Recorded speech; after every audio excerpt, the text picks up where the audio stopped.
Hello, today we're doing a review of the Pingko, or Pingko, I don't know how you say it. This is the 4K action sports camera. This supports waterproof, 4K at 24 frames a second, 1080 at 60 frames a second, a burst mode, a dive mode, red light compensation feature. You can view at 170 degrees, 140 degrees, 110 degrees, or 70 degrees. Loop recording, P2P Wi-Fi with a device, time-lapse photography, and then it compresses in H.264 with a 6-lens glass lens. And it has an app, which I will download for iOS. These are all the features. Let's see what's inside. So very nice packaging. And here we go. So this is the camera itself. So we have a screen cover on the back, screen cover on the front lens here. And you've got 1, 2, 3 buttons. And this is definitely a GoPro-ish camera. So now what's interesting is this has got 2 buttons on the side, but 1 button here. So I don't know if that makes any difference. Here's the screen. It's about 2 inches. Power button, mode button or shutter mode, microphone on top, microphone on the side it looks like, micro SD. I'm gonna go ahead and pop a micro SD card in here. This goes with the logo facing you.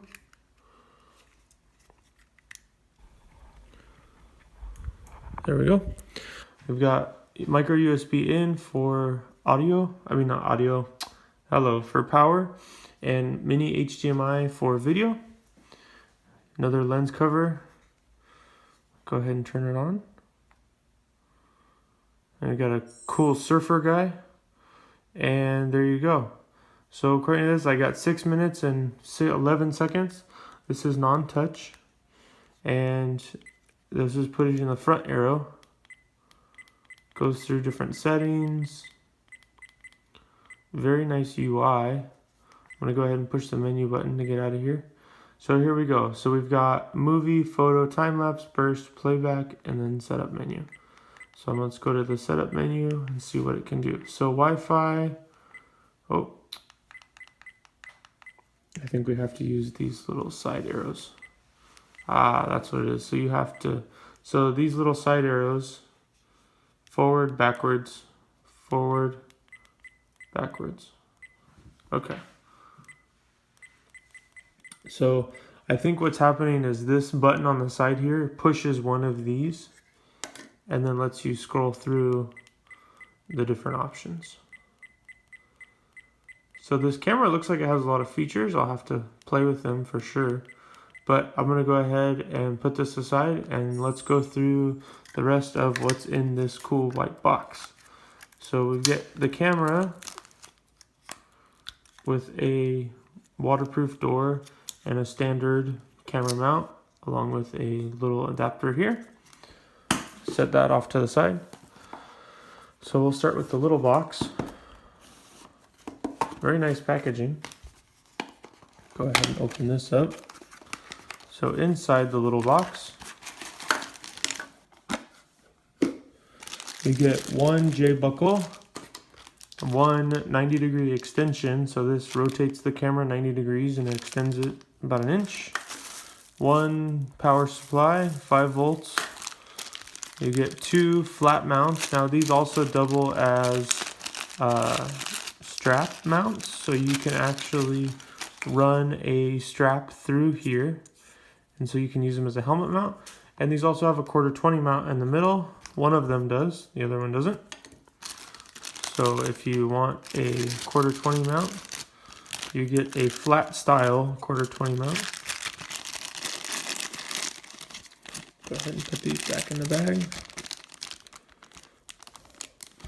All right, now in the little box, let's see what we got. Oh, there's a third box. There's a little box behind. Okay. So we get one, these are cool, it's like a belt buckle mount.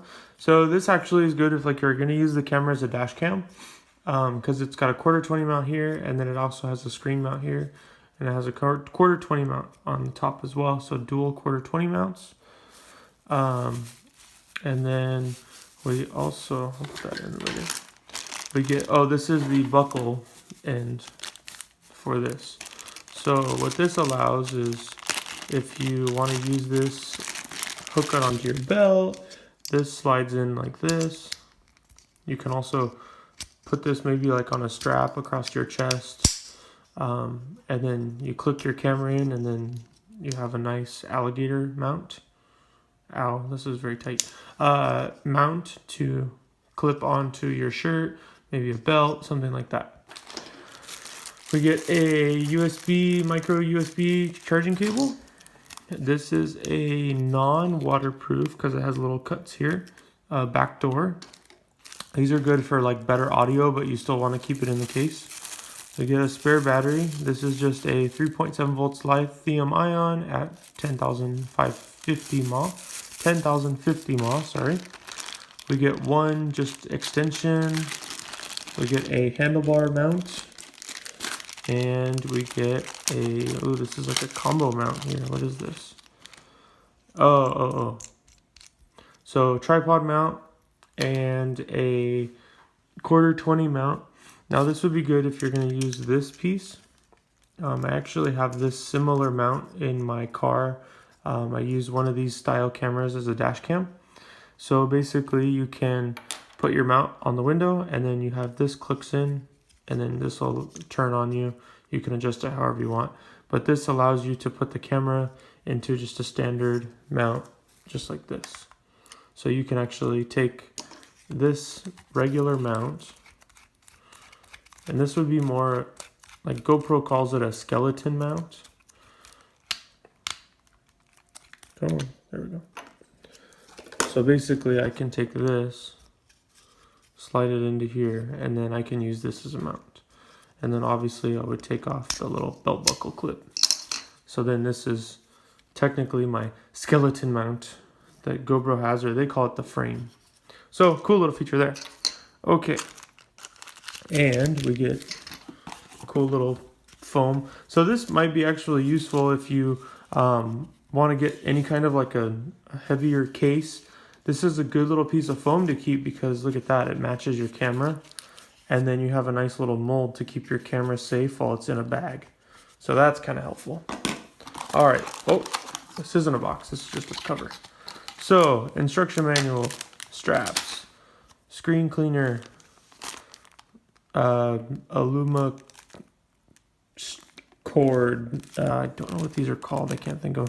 It's like a tether, safety tether that you can click onto something, so if your camera comes off, you don't lose it. And some zip ties. I'm assuming these two can go together. And that's it. So now I'm going to go ahead and fire up the camera, and we'll do some test shooting with that. Okay, so this is recording with the camera and without the housing. So it's my hand, just different light. You can see it adjust pretty quick. If we go into a dark area here,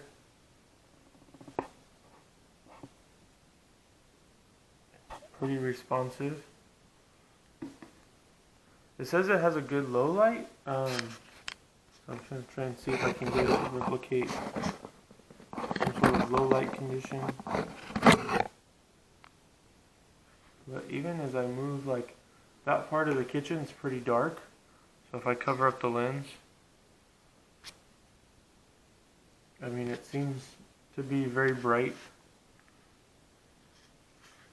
Now I'm going to go ahead and put it into the case.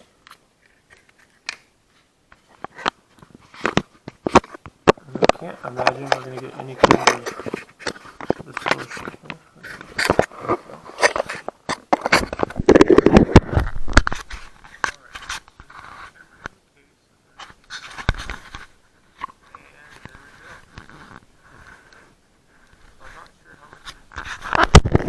I'm going to go ahead and open the case back up so you can hear me. So we're still in the mount. I've just opened the back door so you can hear the audio from the camera. Cover up the lens one more time. Boom. Alright, looks good. This is definitely a good little camera. I'm very impressed. The screen does time out after about a minute though, but that's normal. But if you found this review helpful, hit the helpful button, and thank you for watching.